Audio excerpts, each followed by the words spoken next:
Hey everybody, so I am back today to continue on my series of painting the Castle Ravenloft skeleton step by step. And today we're going to start highlighting, and the focus of this video will be on dry brushing.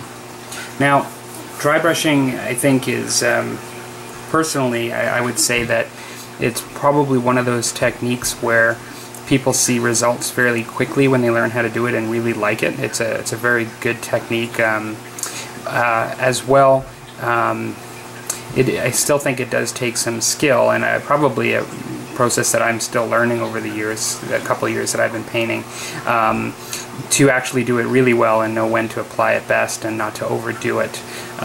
Sometimes you can kind of overdo the effect. You can get a bit of a chalky appearance, you know, if your paint is perhaps too wet on your brush, even because it's called dry brushing. But if you actually mix with water, in my experience, if you mix with water a paint, dilute down, you can sometimes get that. You can get it when you just overdo it in general.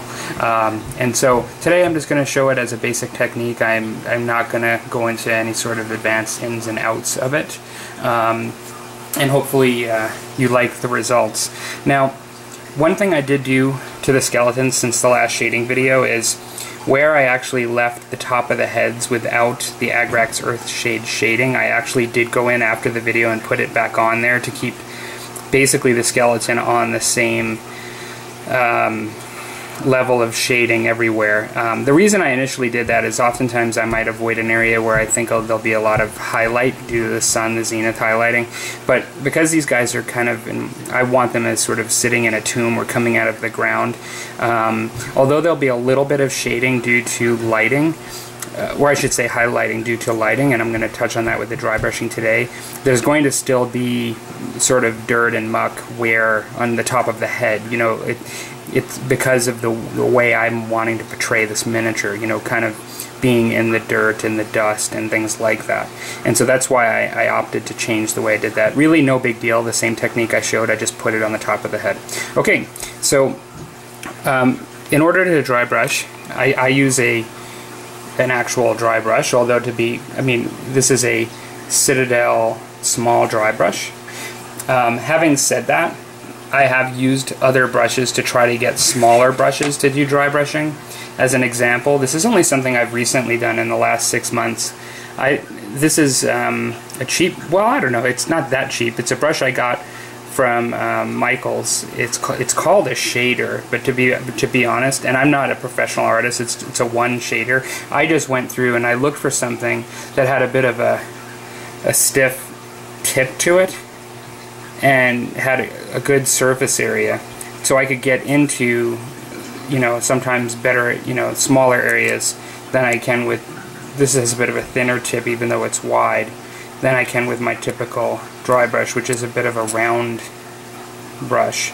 And this is a small one too. So I think you can use other things to do this technique. You just want to understand that you need sort of a stiff bristle to hold the paint. Okay. So now, I never generally dilute paint that I'm going to use to dry brush. I almost could say that with any sort of bold highlighting, I'm not going to make any hard and fast rules because rules are generally made to be broken, but with any sort of bold highlighting, I oftentimes will not dilute, but in particular with dry brushing, I don't. One of the things that quite surprised me when I first started doing this is that when you dry brush, particularly in the beginning, you waste a lot of paint, because what you're doing is you're essentially soaking your brush in this paint. But in the end, you really don't want a lot of paint. But in order to get this effect, you want it evenly distributed on your brush in a light fashion. And in order to do that, you got to soak it. And then to actually get rid of it, what people primarily will do is just sort of right here, just brush it off. Now, I find it takes a little bit just to get it going, you know, to get it immersed. Some people I've seen will brush their hand to the, you know, after they've done it, just to get to the point where they see just a very light shimmer of paint there. I actually found that technique to work pretty well, but for today's purposes, I'm just going to run it on this cloth here. Now, what I want to do for the effect here, for my first type of highlighting that I'm going to do with this dry brushing, is I just want to give it where I want it a little bit less dark than what I have here, due to either light or perhaps scraped bone or something like that. I'm going to just give it some light brushing here, and I'm also going to do this with the shield.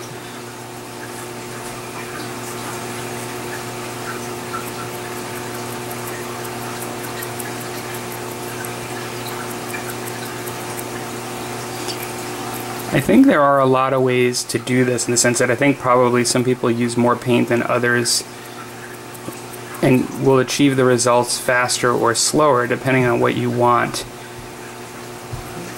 These are some of those things that really take quite a bit of experience to determine what you like, how you like to get that effect.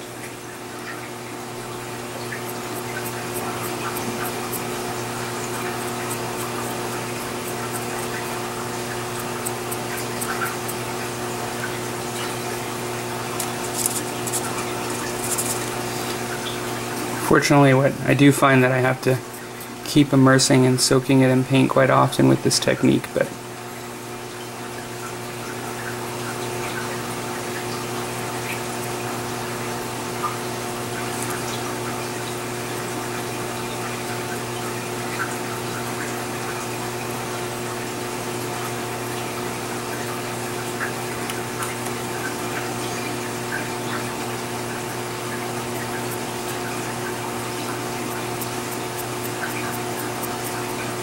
what I'm really aiming to do with this particular miniature is really just developing some contrast. One of the things that I didn't mention is I'm actually using Screaming Skull, which was, sorry about that, the original base paint for this miniature. So my first going in is to sort of bring back a little bit of what I've undone by shading the whole thing.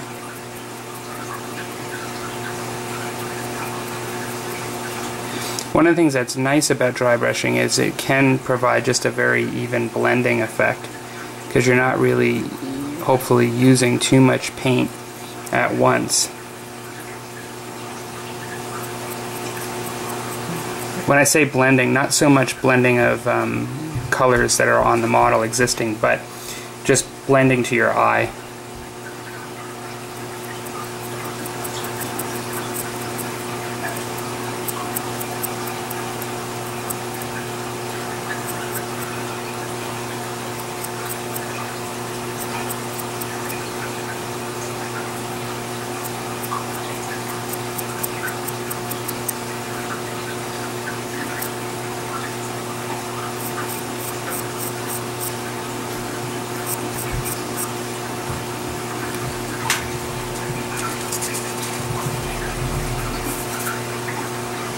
Getting a little bit more paint here.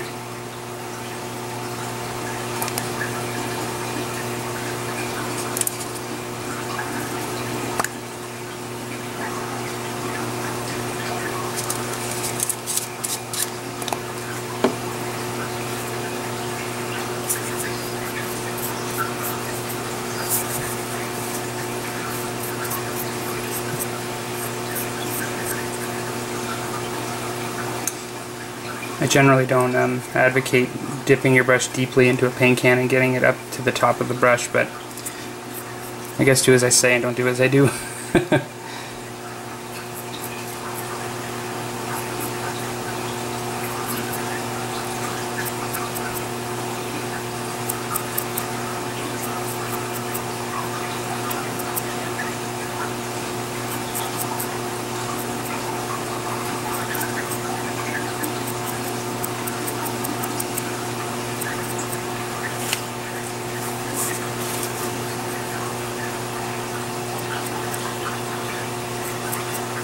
So really what I'm providing is, I think, a fairly subtle effect.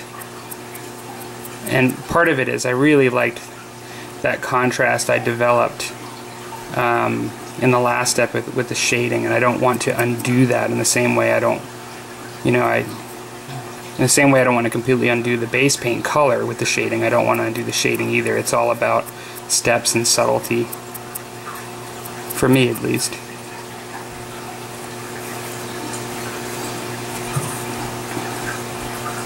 hopefully you can start to see a bit of a difference between the last stage and this stage. Now, really depending on what you want to see, you may find one better than the other. You know, you might want a bit more of a darker look, and you can actually stop at the last stage. So now what I'm going to do is finish my other two skeletons really quick, but I'm going to come right back and I'm just going to do the shield and the sword. Hey everybody, so I'm back to now do a bit of a dry brush on the metallics.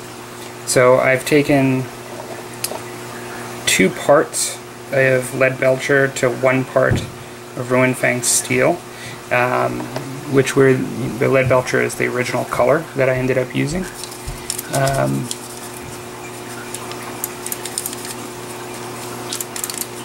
So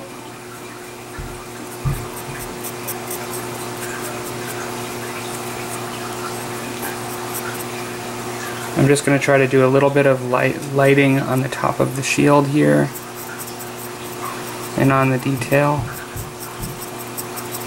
This is sort of a classic example of where dry brushing really does excel, because you're using the work of the painter, or excuse me, the sculptor, to harness that detail and just scrape paint essentially over the raised edges, because there's not enough paint to really immerse into the recesses.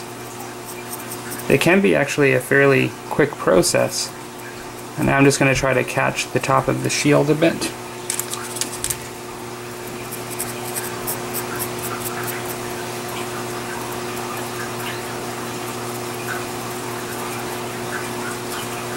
And I'm going to try to capture the top of the sword. I'm not really that crazy about these swords and the level of detail, but there is a little bit of a ridge down the center where we can show some reflection.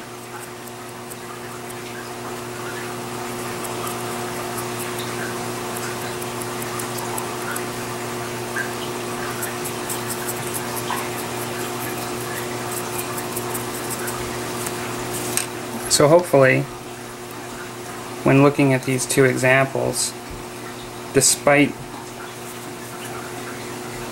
them both being kind of metallics, you can see, with my fluorescence it's sort of helpful, hard to see, but you can see that this is shinier on the top, and you can see the difference there as well.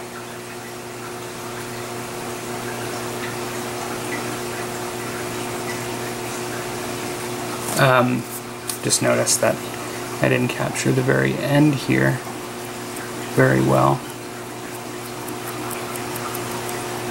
Okay, so what I'm going to do now is I'm going to take my the hilt. I'm just going to do a little bit of the same technique using the bronze as well as the gold. And I'll do probably a similar ratio, maybe I'll probably do 2 of this to 1 of this again, and I'll be right back just to show the results of that using the same technique. Hey everybody, so I am back, and I've just done a little bit of highlighting on that hilt. Hopefully you can see that there.